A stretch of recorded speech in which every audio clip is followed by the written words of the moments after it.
The Irish accent, how did you get on top of that now? Well, we had this great dialect coach called Brendan Gunn who was vigilant. But there were several different criteria. There were several different commands coming in. Like Hollywood was like, we can't have the commitments. Nobody could understand what they were saying. We have to have this. And then there was Pat, who was like, I just want the emotion. I want everything that's going on behind I want you to act. And then Brendan Gunn was like, you come from Carlo, and this is how you say this in Carlo, and this is how you do this. And so we were like inundated with advice. Yeah. I think Brendan had a tougher time than us, though, because I was learning it from, an American point of view, and they were learning it from an English point of view. Yes. So he had to keep everyone's accent straight. We just had to learn one thing. Yes. So you got on top of it pretty well, Minnie. You did very well. Thank you. Really. I suppose working with Al Pacino must have been quite something, Chris, was it? Yes, you did well there. Yeah, that was completely overwhelming experience. I think the audition process alone for that was a very nerve-wracking thing. Why so? Tell me about it. I just, it actually worked out perfectly because the scene we were auditioning was one where I go to meet this guy and I'm very nervous. And so I walked in, it was like there was no acting involved. I was so nervous to meet this guy. I was practically shaking.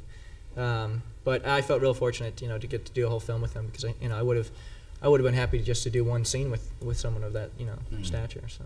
Mm. Minnie, are people beginning to recognise you now in America? By the way, may one inquire, just seeing that little love scene there, may one inquire, is there any sort of... Yes, we're getting married in the spring and Chris is 3 months pregnant. I'm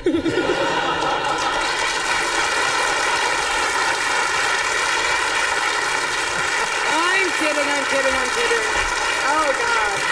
I'm kidding. She's kidding, yeah. Of course, I'm kidding. Well... We're good friends. We're friends. Is that it? Come on, tell him the truth. No, I don't want to. No, we don't. Tell the truth, shame the devil. What's the truth, Chris? No, we are just very good friends, actually. I see. Well, one is entitled to inquire. I mean, you were doing very well there. You were moving on. She's taller than me. Oh, she's taller than you. I see. Yes, you have to dig me a ditch at the altar. You're learning all the expressions right enough. Anyway, people recognizing you. Are you enjoying this? Yeah, it's really strange. It is so strange when people... They it's like they already know you, and people look at you and sometimes, and I honestly think that I sort of go, oh my God, I've got a button undone, or I've got toilet paper stuck to the bottom of my shoe.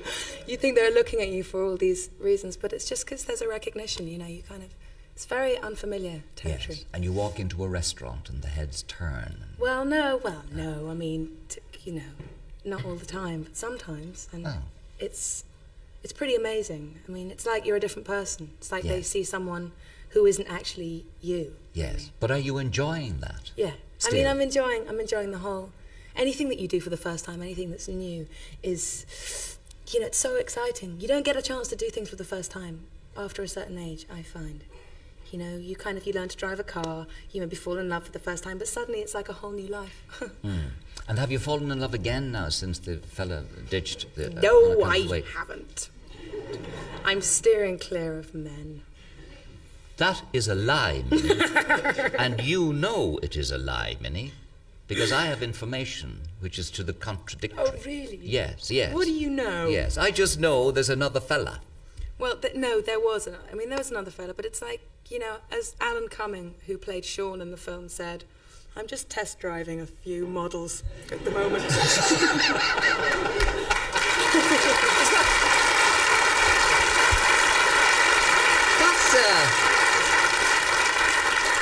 Is that a Maeve Binchy line? That's a Maeve Binchy line. No, that's an Alan Cumming line. That's his line. That is straight from him. And what talk shows have you done in America now? I was on David Letterman and The Tonight Show and The Today Show and The Jon Stewart Show, and it's been pretty amazing. Wow. And what's Chris been on? Have you been on all these shows too? At one time or another, not for this film. Actually, I was on Conan O'Brien, I think, for this, actually. It's late night, isn't it? Yeah. I did some morning shows. I can't remember which one it was, though. It's a very intense experience. Was he jealous of you going on Letterman? No, but we met in the street. We met in the street, actually. It was so funny. That night, a random meeting. I was walking through New York, and I saw her. She said, I was just on Letterman. And Chris was like, I never went on Letterman. Why did you go on Letterman? What's going on? Let me call my agent. It was like, Chris, it's midnight. What about your agent then? I'm told she's an Irish woman. Tell me about it. Hylda Queally. Hilda what? Queally. Queally. She's absolutely brilliant. Yeah. And she, you know, in Hollywood, it's like another planet, Hollywood. You know, everything you've heard is true. And to have this wonderful, earthy woman in the midst of all of this, sort of, you know, giving me advice. She's like, you know, Minnie, I would have taken you on if you were fat. I'm very glad that you're slim now because I can sell you better. But I would have taken you on if you were fat anyway. She's brilliant. She just sort of cuts straight to the chase. All the kind of extraneous Hollywood banter goes out the window. She's so direct. And was she always your agent? Did you start with her? This is quite a new. Yeah. It's really since the film. Yeah. Yeah. And who is she negotiating with at the moment about you? Well, I'm doing a film, an Italian, sort of American film in New York, in a couple of weeks, with Isabella Rossellini, and it's a lovely story about food and romance. Here we go. The weight goes on again, doesn't it? No. No. I don't have much to do with the food. And so, what's her name again? Miss Queally? Hylda Queally. Hilda, you have to say it with a very big voice. Hilda Queally. So she does the negotiation for you and says she's not available. She's not available for anything. So between her and Lou Coulson, who's my London agent. Yes. I mean, between the two of them, it's frightening. Well, Donna, what are you doing, Chris? What's next in line for you? Well, I just finished 2 other films after this. I did one called Mad Love with Drew Barrymore, and then the new Batman film, which will be out this summer. I'm playing Robin, the boy wonder. Wow. You don't get to see him in tights, though, I have to tell you, much to my sadness. You haven't seen it yet, actually. Oh, there's a tights. There are some shots. So you're really headed for the big time, both of you then? You are. You're up and running now. You really are up and running. It's wonderful to hear. Hello there, how are you doing? Yes, sir. Hello. What did you like the most about playing in Ireland or acting in Ireland? About most, playing yeah. in Ireland? Just that it was a very short distance to the pub from where we were filming. That was actually wonderful. The Guinness. Yeah. No, just the people, definitely, and the whole environment, to be in such a kind of peaceful place. It's wonderful. Yes, sir, down the front. How are you doing? Yeah, I'd like to ask Chris how he compared acting in a big film with Al Pacino and acting in a film like Circle of Friends, a small film. What was it like?